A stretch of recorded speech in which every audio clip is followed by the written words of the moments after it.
విజయవాడ గ్రామీణ మండలంలో Ibrahimpatnam police station పరిధిలో రాయనపాడు దగ్గర రోడ్డు పనులు జరుగుతున్నాయి. బీహార్కు చెందిన కార్మికుడు అక్కడ పనిచేస్తూ సోమవారం ప్రమాదవశాత్తు తారు డబ్బాలో జారిపడిపోయాడు.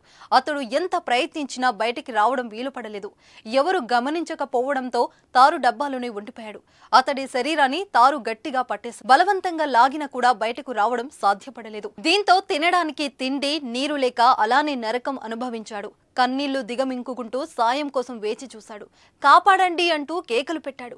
చివరకు అతడి కేకలు విన్న స్థానికులు మంగళవారం మధ్యాహ్నం బయటకు తీసేందుకు ప్రయత్నించారు. వారి వల్ల కూడా కాకపోవడంతో పోలీసులకు సమాచారం అందించారు. రంగంలోకి దిగిన పోలీసులు అతి కష్టం మీద ఆ కూలీని బయటికి తీసి రక్షించారు. శరీరం స్వల్పంగా కాలడంతో చికిత్స నిమిత్తం విజయవాడలోని ఆసుపత్రికి తరలించి చికిత్స అందిస్తున్నారు. తారు డబ్బాలో ఆ కూలి పూర్తిగా కూరుకుపోయాడు. చివరకు కేకలు విన్న స్థానికులు పోలీసులకు సమాచారం ఇవ్వడంతో అతడిని రక్షించారు.